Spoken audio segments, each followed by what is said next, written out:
Hey folks, Rob here with another tutorial for you. So this is going to carry on with enemy actions. We're going to look at more in depth about what the different actions available to an enemy, including artillery strikes and vehicle movements, that kind of stuff. It's going to be fairly long, about an hour or so. Apologies for that, but there's so much to cover. All right, before we get too far, let's just do a quick review. So after every successful activation, again, based on these parameters here in table X1, you'll activate something on this table that you'll have to roll for. Again, you have modifiers depending on the kind of attitude. In the default solitaire game, -1 if you're in advanced attitude, so you'll get anywhere from a 1 to an 11. So what that means is on the advance, you're never going to see guns. On the defense, you may have a modifier with a +2, in which case you'll probably never see this, but you might get more fortifications and guns that way. Now, some nationalities cannot deploy. So, in the case of Russia, whenever you see a half squad, you just have to replace it with a full squad, as it indicates here. Now, we're going to get into this a little bit, but some activations might occur in a location that you would not normally see. So, say for example, you activate an AFV, but it's an upper floor. Obviously, that would be forfeit. If it was a gun on an upper floor, it has to meet the requirements for a ordnance in building, and you must fortify it if it's an upper level as well. So if you activate a second level suspect counter and you roll really poorly, if we get a squad with a fortification and a gun, you must have a fortification in order to have the gun. Otherwise, the gun will be forfeit if you do not get it. Some historical ASL modules with Sassel rules will allow you to have dug-in tanks, like Valor of the Guards is a good example, because unlike the normal geomorphic map boards they're fairly clean. There's no rubble, there's no debris, there's just perfect roads and nice buildings. You don't get that in most historical modules, so there's a lot more varied terrain which you can either set up in or appear in, depending. Now, when it comes to larger games, if you don't have the counters to support such, you can always replace any squads with half squads of the same type. Unless you're playing one of the really big ones, like for example, Red Factories or Valor of the Guards. If you have those modules, usually you have enough pieces to play them, but there might be the odd circumstance where you don't, or you could just be getting into this game and not have the resources to get it, because some of them are out of print, and on eBay it's just redonkulous. Again, whatever you activate, you must roll on the subsequent table. So in this case, if we're Russian, we rolled an 11. We get two squads. Well, actually, this would be the German table. So you would roll under the, in this case, the G2, or R2 for Russian, J2 for the Japanese, etc. All right, when it comes to generating AFVs, again, if you roll well for activation, you get one of those two, or a self-propelled gun in some cases. Um, you're going to roll on table 6. Again, depending on your nationality, determines the letter. Now, if you have availability for your nation, again, Germany has these, some nations don't. Same with Germany has recon vehicles, some don't, tank destroyers, etc. You roll on the applicable table according to whatever's been activated. Now, all AFVs activated will always be the same type. So, um, from a random event. In this case, activation wise, you would only ever see one. However, if you have a random event during which you get an AFV attack, you may have 3 of them roll on, just like we did with our example here. In this case, we had these 3 Russian tanks. He's faced the wrong way. Enter from off board. Motions are still sitting there. Isn't that nice? Um, So in the case here, we had those 3 Russian tanks that entered in as part of a random event from the enemy board edge, which is on the right side. And they carried on until such point as they stopped because they had a valid target. So uh, as part of the selection of these AFE, you also make a roll on the applicable armor leader table, or leader table under the armor leader column, to see if you get an armor leader and or if you get an inexperienced crew. So again, there's modifiers, so don't roll poorly. Ideally, you want to get something high. I managed to score a 10-2 when I got my Stugs. That's why I have a 10-2 armor leader here. But I was unfortunate with the Russians, and they don't have one. When it comes to movement of suspects, um, let's take this guy here. Assume that he is going to be in advanced attitude, and he made it to this woods before he saw this unit, and is now is activated. If he gets activated as a tank, let's clone this guy here. He's assumed to have passed the bog check for entering the woods. All right, and don't forget to put the trail breaks down. So he's made it all the way through. So we put our trail breaks down to show that. All right, so remember the trail breaks, and he made it all the way through. He stops in the woods once he's been activated, but he is not bogged. So just remember that it's assumed to be passed. As well, once he's activated and you've determined what it is on the X6 table, then you have to also potentially roll for optional equipment. So, for example, Scherzen for the Germans or the gyro stabilizer for the Americans, that kind of thing. You'd have to roll for optional equipment to see if your tanks have that. When it comes to activation of MMCs and single man counters and fortifications, again, for every unit, you make a roll. So you roll for this squad, you make a separate roll for this squad. So you might have a conscript with an elite or something, some combination thereof.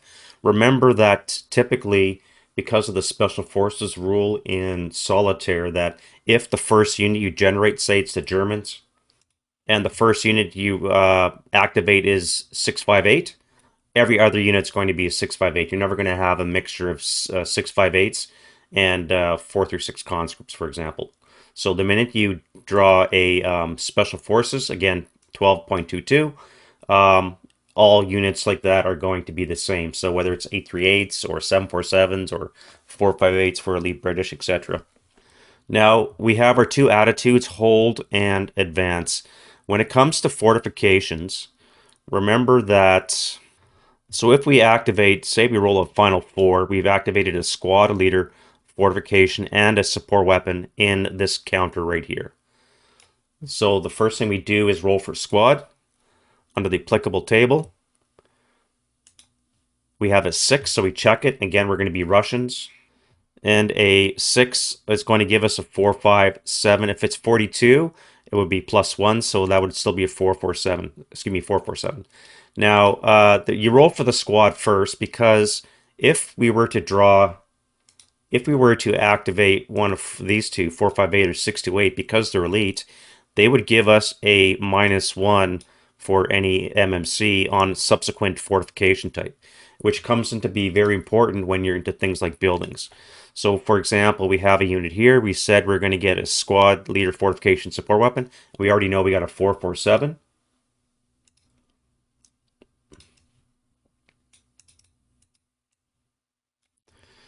Next, we roll a leader. 11, that's going to be a 6+1. 11, yeah, 6+1 year is not applicable. Again, if we had an elite unit, we would get a -1, which means we would not have a 6+1, but we're not that lucky. So we put a 6+1 on him. Now we do our fortification.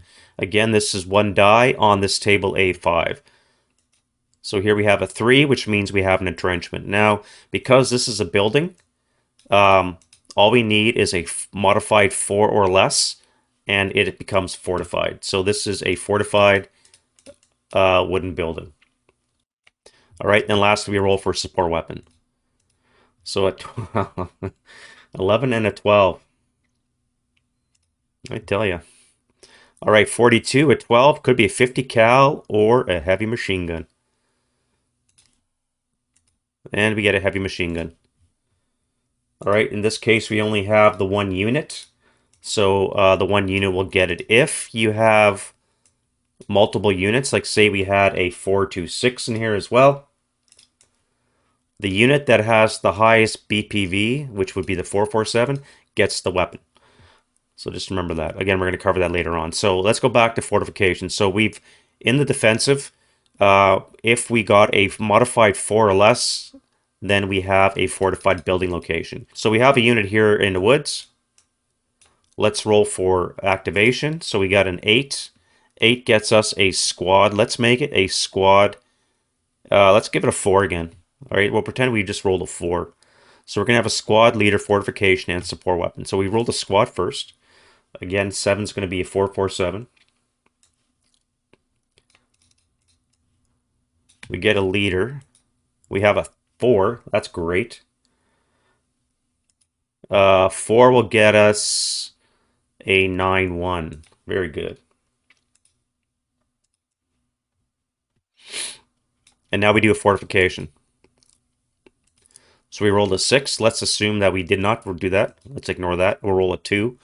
Now, if we had elite, again, we would have a -1. If we're conscripts, we would have a +1.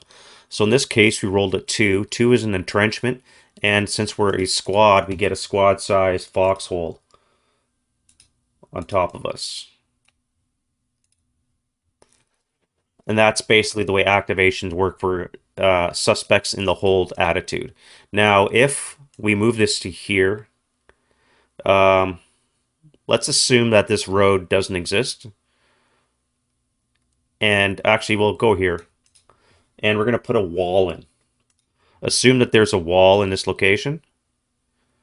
So while we're out of the foxhole, we have line of sight. The minute we put a foxhole in behind a wall, we no longer have line of sight. In that case, the fortification would be forfeit.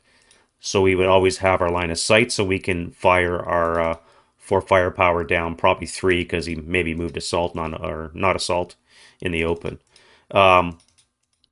Right? So if you have for example, a wall and you have a fortification, then you would the fortification would be forfeit. When it comes to advanced attitude, let's park that there. What you're looking for whenever you get a fortification result. So again, on the advance, normally you only have a -1 for advanced attitude, which means you're never going to see a 12. So you're only going to have 11 to 1. Now, if you get a 3 or a 4, you have a fortification. You can see the small superscript where basically it's number 6. Smoke if in movement phase of advanced attitude. So if we have this unit here, he's going to be advanced attitude. He's moving down the street in such a fashion that he gets activated. Let's say right here. And I rolled a 4. You look at the nationality, and if they have smoke, then there will be a smoke grenade there. So Russians typically don't. However, say you activate an assault engineer, and you roll a fortification result, which is a 3. That means you could just drop a smoke grenade on top of you because you have the smoke capability. You're not rolling for the smoke exponent. You're rolling to see if the nationality A has it, and B, you have to roll an entrenchment or less on the fortification table. If you do, and you have the capability, then you get a smoke grenade. All right, so let's look at upper level building generation. So again, just like I said, if this unit here is activated, and let's bring our table back. All right, we bring back our activation table, and say we roll a 4 because we're in the defense. So again, a squad leader, fortification, and a support weapon is possible. So we first roll the squad. We rolled a 5. 5 is going to be a really good result. Maybe a 4, 5, 8. 6 to 8. There we go. So it's going to be a 6 to 8. Now wait, there's a +1 because it's 1942. Remember, we're playing in Kiev 1942. So it's actually going to be a 6, which means it's a 447. All right, so we have a 447, which does not offer us any modifier for the fortification. Let's do a leader. We rolled a 3 this time, so that should be a 9-2. Yep, 9-2, and nothing for the year. If we would have had that elite unit, we would have had a 10-2.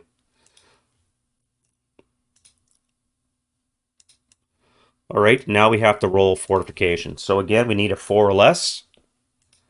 There we go, which means this building level is now fortified, as is every level below it. So now that we know we're fortified, now we can roll on the gun. Remember, our result was a 4. 4 was a support weapon. My bad. Let's say we roll a 14. Squad, fortification, and a gun. All right, so we have the squad, we don't have a leader, and we've got a fortified location. So let's get rid of the 9-2. And we can now roll a gun because we're fortified in an upper level. So we roll our dice, it's a 3. Now when you look at the gun table, again, you have different types, potentially a T-gun or a normal gun. So we're going to look at gun until we're told otherwise. We're going to look at 1942, and we're going to look at inside.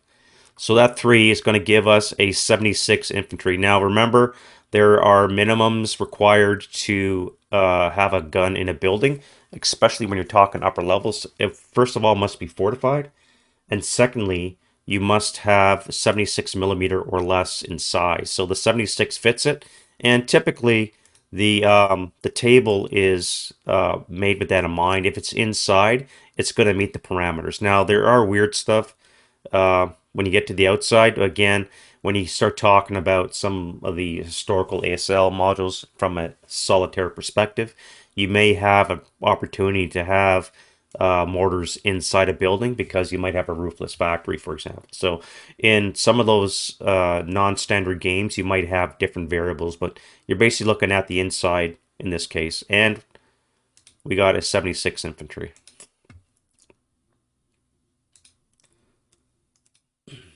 So we give ourselves a 228, and we give ourselves a 76 infantry. Isn't that great? Now, when these things appear, um, they're always going to be pointed in the covered arc of the unit that activated them. So assuming that, let's say this unit here is the one that activated it, it's always going to be inside the covered arc. One other thing, say the reason why this guy was activated because this unit decided to fire on them. And let's say I rolled a pinning task check, which is enough to cause activation check. If I find out it's now fortified, you would recalculate your attack. In this case, it would be a miss. So in that case, they would actually retain concealment because your pinning task check, now that it's fortified, would miss. As per normal, if you find yourself running out of counters, there are substitutions depending on what kind is there. Most people have more than enough foxholes, but again, if you're just new to the system and you're starting to collect your components, you may not have enough to play most of these. When it comes to the Pacific Theater in Japanese, whenever you have a chance for an entrenchment, fortification table, you have a potential for, first of all, panges as a possibility, and you also have a chance of activating a cave. If you meet these requirements down here, and you roll a subsequent die roll of 1 to 4, then you'll generate a cave. So that's one way to play the Japanese. I have never played PTO, so I have no information on that at all. But panges and caves are a possibility just from the fortification table. All right, when it comes to activations and support weapons or guns, let's say we activated 2 squads and we activated a support weapon. So we're going to give them an LMG. Who gets it? Well, it's the squad, as we said before, that has the highest BPV. So it's going to be your elite 6 to 8. Again, you can check out your nationality charts. Right? Look at your nationality charts. You find the highest BPV, in this case for the Germans, or sorry, for the Russians.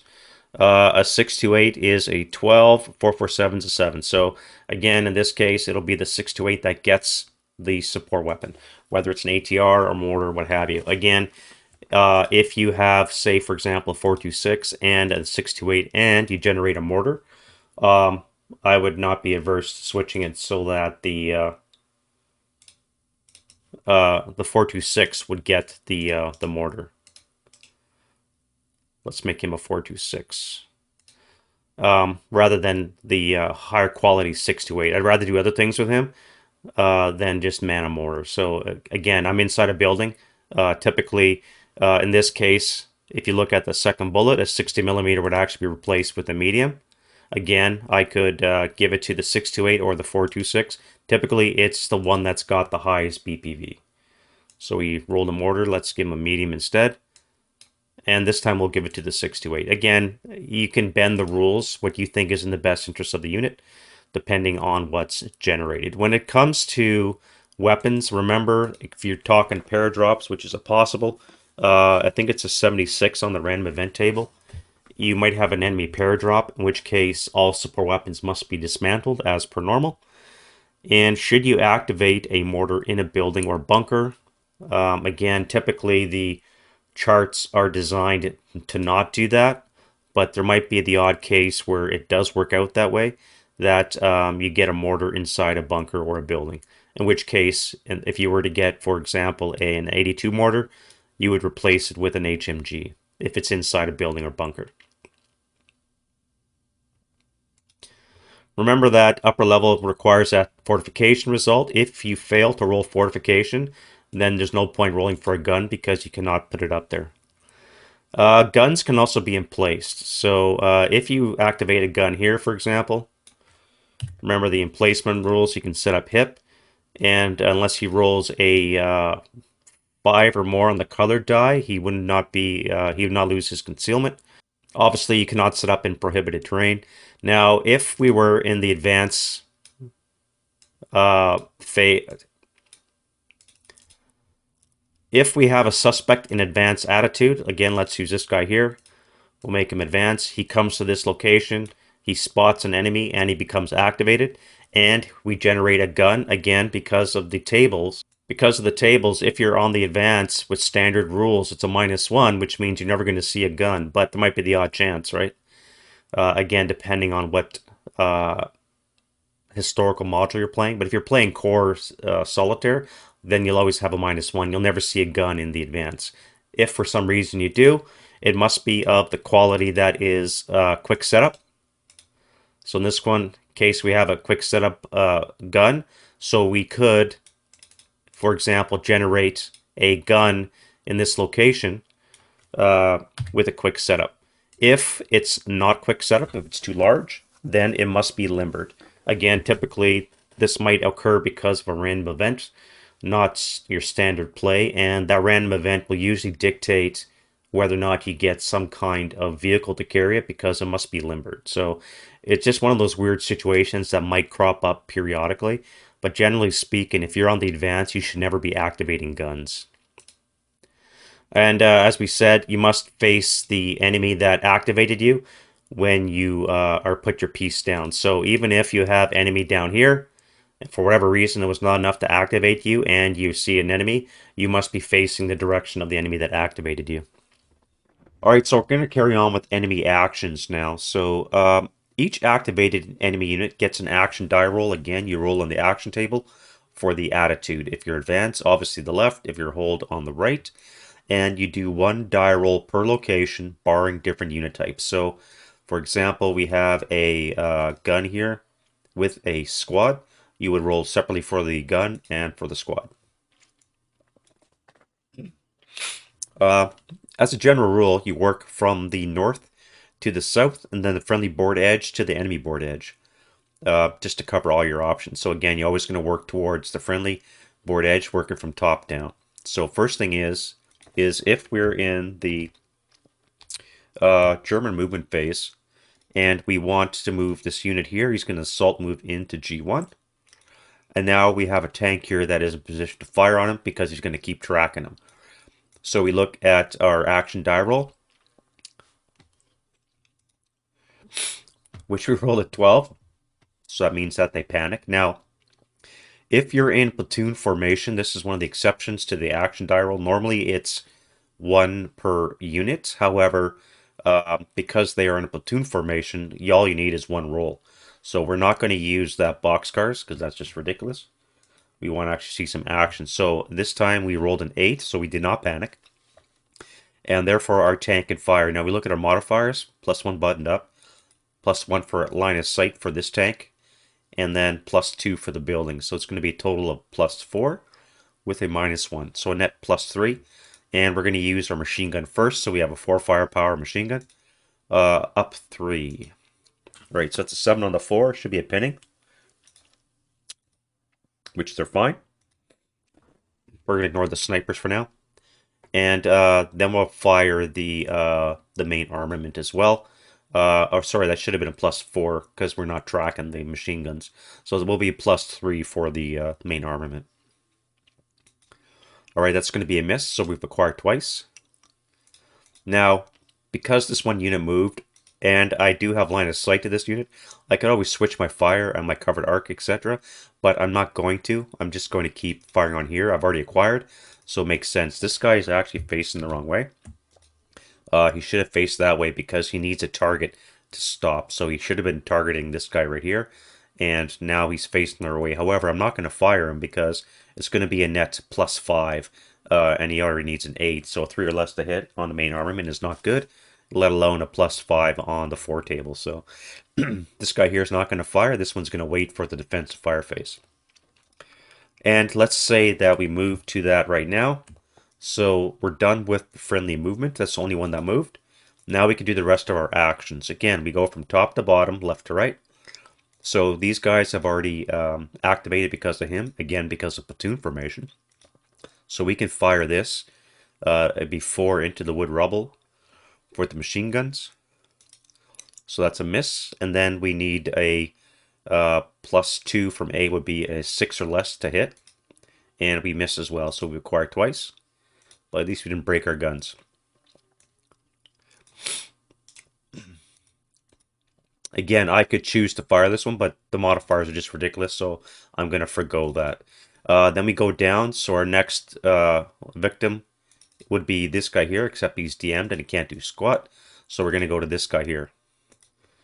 Again, we roll an action die roll, and we have a 3. Now 3 is typically a move command, but again, because we're in the defensive fire phase, all we're doing is rolling to see if they panic.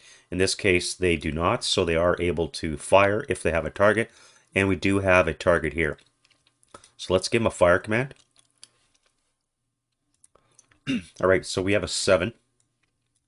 Now, if you look at the tables, there's 4 to choose from. IFT is infantry versus infantry, infantry versus armored, ordnance versus vehicles and armored, and then ordnance versus infantry. So we want IFT, and we rolled a 7. So we want to fire all our firepower at the closest target in the VPO location. Now, again, because of this mission, we don't have any VPO, but we're going to treat enemy positions as being a VPO. Or we could fire at an unbroken target in least terrain with a normal range. Now, the only target we can really see, anyways, is this unit here because the rubble blocks line of sight to this unit and this unit as well. Other things are just too far away, so we only have one target. So we actually don't even need to roll, to be honest. So if you only have the one target, I should have checked beforehand. You don't need to roll on the IFT attack. So we're going to make a 2 firepower up 2. That'll be a miss. And then we go to our next one. So we have this guy here. Action die roll. Again, we got a 4. Once more, that's a move command, but all we care about is whether or not we panic. And so he's going to fire as well. Let's give him a command. Again, he's a 10. Who's his targets? He has the half squad. He can see this squad here. And he could see this squad here. So he does have 3 options. So we do have to make a roll. So a 10 is inherent firepower at closest known target. So once more, it'll be the unlucky half squad. That's there to draw fire. All right, so that's going to be on the 4 table up 2. And we're still rolling poorly. And we go to the next one. So again, we're going to be on here. Now we have to roll separately for these locations. So we're going to roll the upper level first. And we get an 11. Almost a panic. If it would have been a 12, then all these units would have panicked. But they don't. So we don't care about that. And they get a chance to fire. Again, their targets are here, here. That's it. 1, 2, 3, 4. They could, again, they're not going to impact the armor, so. And they cannot see this unit. So yeah, it's only those 2 units. So we have a choice to make. And therefore we must make a roll. So we have a 6. 6 on the IFT chart is All firepower at target in least terrain within long range. So we have a 628 and we have a 447. Again, we have a squad here with a +3 and a half squad with a +2. Already, it's long range for the 628, but we have to worry about the 447. So what's our next option?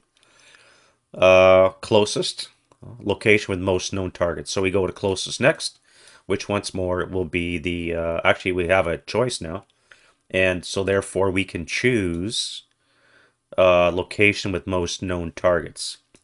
Again, we'll choose the squad because it's bigger. So what are our modifiers? We have a 6 firepower +3. That's going to be a 7 on the 6, which is an NMC. All right, and they're broken.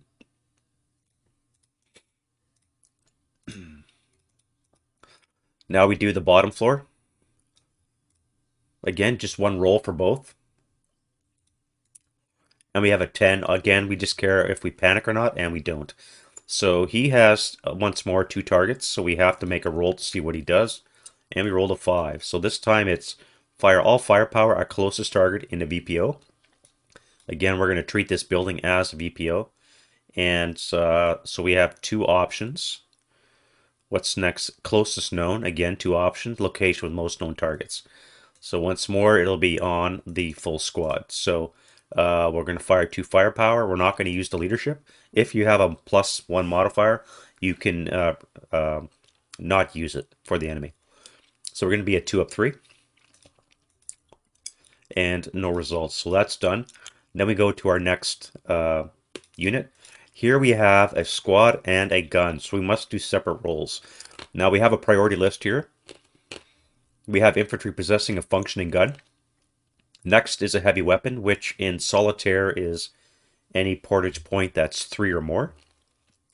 And then we have other infantry units. So we're going to do the gun first. Now, because we have acquisition on the stove, we have an automatic fire command as long as you don't panic. So here's our panic. Now, if you look at the panic again, this should be review, but conscripts will panic on a 2, second line on a 4, first line on a 6, and elites on a 10. Now, crews are considered elites, so they need a 10 or a 12 to panic. So in this case, it's fine. And again, we can fire on our tank. We have an automatic action. We're 10 hexes away. And we'll have a should be a 7, I think, right? No, it'll be an 8. +1 acquisition. Excuse me, +1 size, -1 acquisition will give us a flat 8 to hit. All right, so I missed and required twice. Now I roll for the squad. And you could forego rolling for the squad because right now he has no target. Maybe here we'd have to thread it, but that would reduce his concealment. So he's just going to stay concealed. I'm not going to roll for him because I think it's in the best interest of the. All right, so let's. You got the idea. So let's look at the Russian prep fire phase, and again we're going to do the same thing.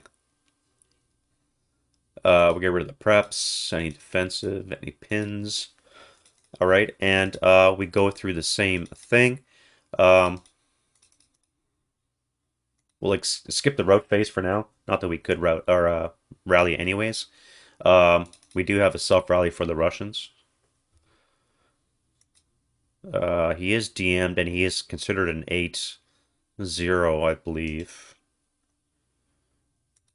Yeah, so he's in like an 8-0, so that would be a negative. All right.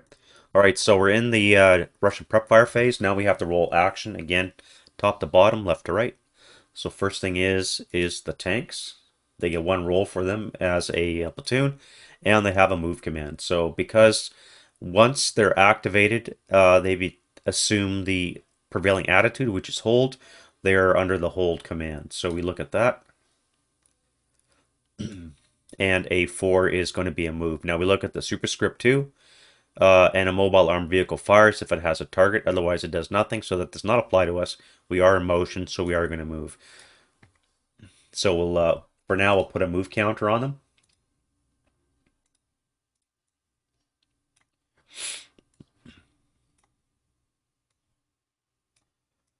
And we'll go to our next unit. Let's go with the 628 here. All right, he doesn't panic, so he will have a fire command. And again, we can fire the 2 up too, so let's just assume that he's fired.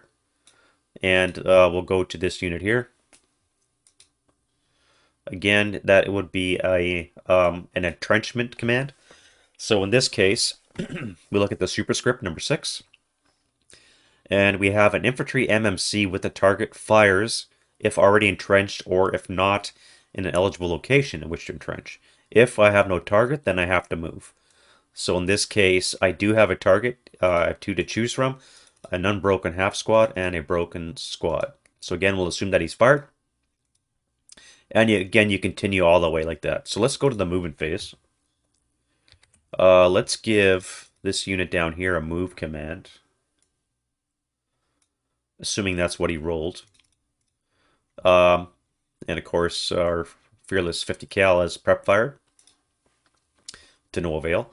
And let's move you as well. All right, so we're in the movement phase. We've identified what's going to move. Everything else has fired or it has a panic. So if you want to panic this gun, for example, that's fine.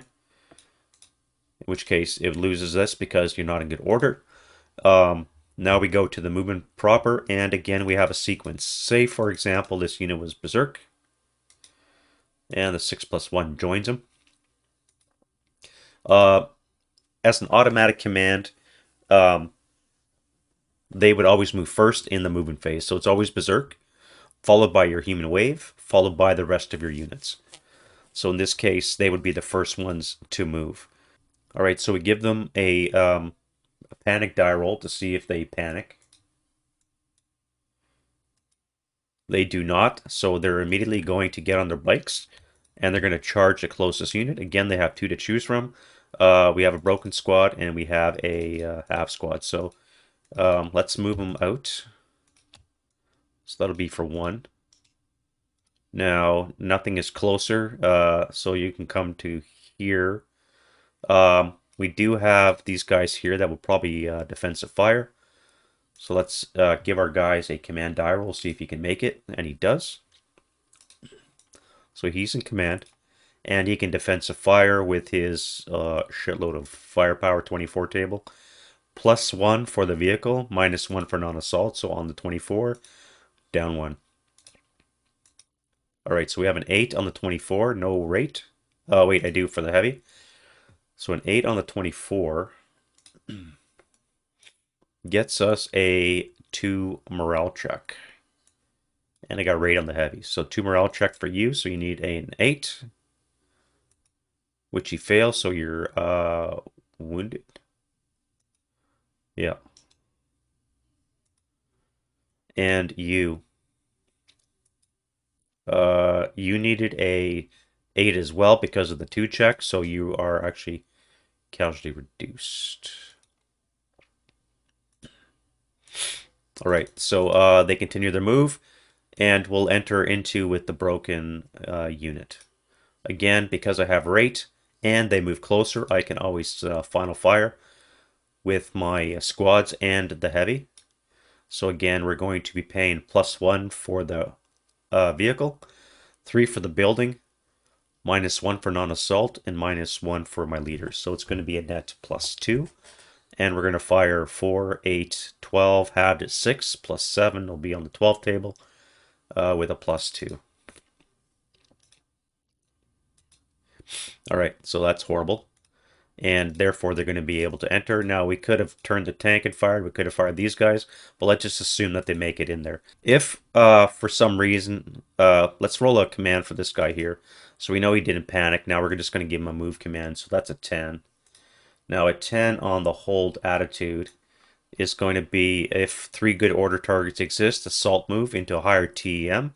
And we have 1, 2, 3, and a lot in there. So we definitely meet the parameters for the 3 or more. So we're going to assault move into a location with a higher TM. Now we're in a building on a first level, which means that we really can't go anywhere. Up or down, it wouldn't matter.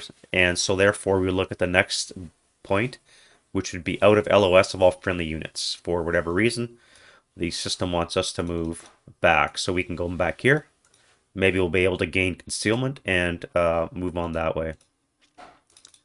Um, Again, you could always get a ridiculous result like this one here, number 11. Move toward friendly controlled VPO, otherwise one not. Double time if necessary. Stop upon entering a VPO or by expending all movement factors. So if you were back here when you get that move command, number 11, and you CX to do your double time necessary to reach this, you'd have to pay 2, 3 down to the ground floor, 4, and then of course you're going to get shot up because you have a ridiculous command that wants you to move into this location. So I rarely use personally the infantry move and the vehicle movement charts.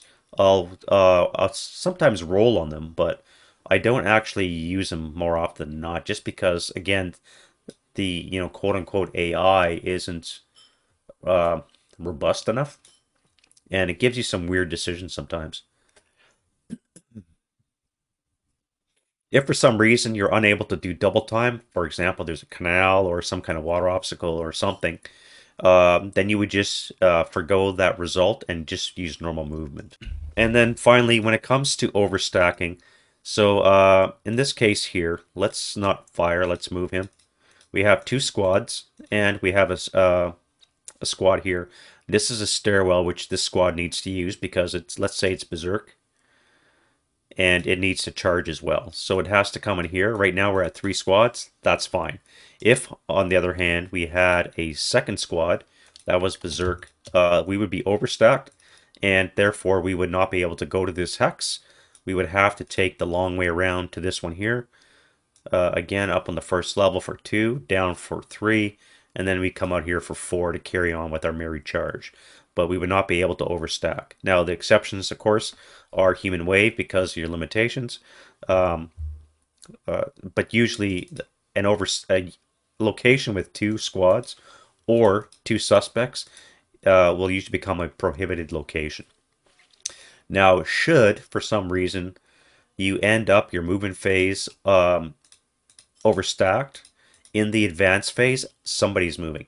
Now, typically it's a random die roll. Now, Berserks can advance, so really it would be between these two. One of these two would have to move location. So let's go with the 628 and the other guy. So the 447 is the one that's going to move. And that way we're no longer overstacked. All right, so say we have a unit here in the woods, and we roll a enemy action that results in entrench. We're in hold attitude, and we rolled an 11. An 11 is an entrench command, so again, you look at your list. Non-immobile armed vehicle fires, infantry MMC with a target fires, if entrenched, or if not an eligible location in which to entrench. If you're, or moves if no target exists. All right, so we look at our guy. He's a 447. He has no target in sight because his tank got destroyed, and whatever activated him is out of line of sight now. So he would be entrenched, or he would have a chance to entrench. So again, you make your die roll. In this case, 11 is no good, so you'd put a labor counter on him. And on his next prep fire phase, he could try again, assuming he gets the entrench command. But he may very well get a move command, in which case he's just wasted a turn. Again, this is a situation where is that the best interest of the unit to try and entrench, or maybe move into the stone? Once more, if we're in this location here and we have our wall, again, like I already said, if you have no LOS, you're sitting in an entrenchment, let's say,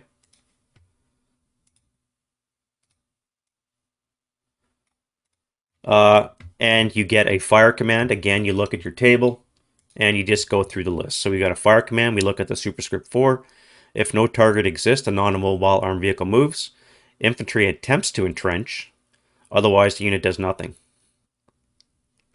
So in this case, we don't do anything. So you look at your alternate actions if you have restricted LOS. Again, if it were to be an activation result that generated the foxhole, you would forfeit it because you would lose your line of sight. However, if it when you generate it line of sight's not an issue, or maybe something down here is something that activated you, uh, you would have a foxhole and that would be fine. You would not have to forfeit it. It's only when you activate it at that time and you lose line of sight that you forfeit the fortification. When it comes to flamethrowers, you're always going to get a move command, um, including vehicles as well, until you have a target. So priority is right there, normal range, VPO, known infantry, and then easiest to kill vehicular target. Now, again, here, good order mobile enemy vehicle in melee gets an automatic move command. So, um, assume this squad here jumped on this vehicle. No building on either side, so he doesn't get street fighting, but for whatever reason, he's engaged in close combat. This tank would get an automatic move command. So as long as he doesn't panic, you do a panic check. Okay, he didn't, assuming that the prep fires are not there. He does not panic, so he's going to get an automatic move command when the movement phase starts. Again, because they're a platoon, they'd all take the same role.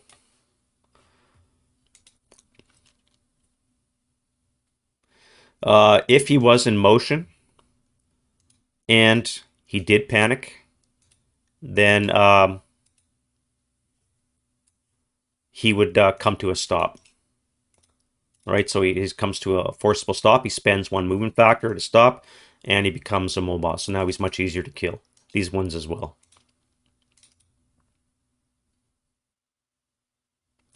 Assuming he doesn't panic and he passes, then he'll get that move command to get away from the combat. In this case, he'd probably move here. This guy would probably do an overrun, maybe come to here. We'll have to worry about that, and so forth. But again, that's done in the movement phase. But just remember for now that the if you're caught in a close combat melee situation, vehicles are never held in melee. You can always leave. When it comes to guns, all right, so let's assume that we have another fortification up here. We've rolled really well, and we generated a gun. Let's get rid of that. And the crew broke. They had to run back. They got rallied in their movement phase. They have an automatic move command, again, barring panic. So they did not panic. I rolled a move command anyways. But as providing they don't panic, they have an automatic move command to go and try and reman their gun. If it was a support weapon, same kind of stuff. Like, for example, you're out here and you run into this building because of rally purposes, for whatever reason, and you have a mortar sitting in the woods, you would attempt to reman that mortar as best as you could, or a heavy weapon. Same goes with vehicle crews. So should you have a 127, for whatever reason, they had to abandon their vehicle for some reason, they have an automatic move command, again, barring panic, to reoccupy their vehicle. And then the last bullet there is what I said before, self-preservation. Again, any good order enemy that's armed and activated will always fire at the closest adjacent target. At an adjacent target. If you have multiple adjacent targets, like for example, this guy here was up on the first level as well, we have a priority list for that too. So good order target, check. Location with the most known targets. Well, we have a leader and two leaders, or a leader and two squads, and we have a squad. So we have a winner in this guy here. Alternatively, yeah. Now you're not going to fire into melee. If it's not fitting, I suppose. Generally speaking, the enemy suspects are not going to be firing into melee if they have a chance of killing their own side. When it comes to fortified or improved position IPs, units will always stay in them. It's rare to see them, barring a case of being berserk. You're going to stay in that location and fire again, barring any panic. So you never have to worry about moving your guy. If for some strange reason, let's say you've got a foxhole here, you're in the terrain, but you're not in the foxhole,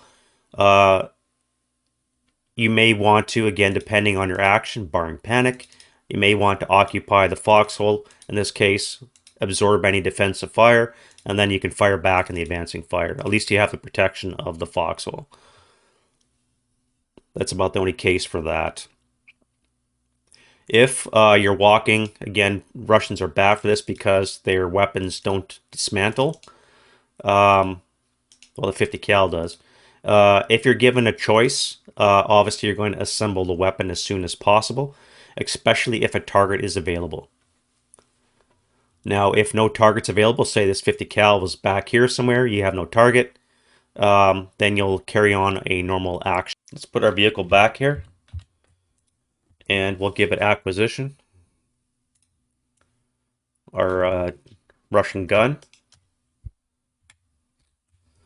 Again, barring panic, this gun will have an automatic fire command to continue shooting.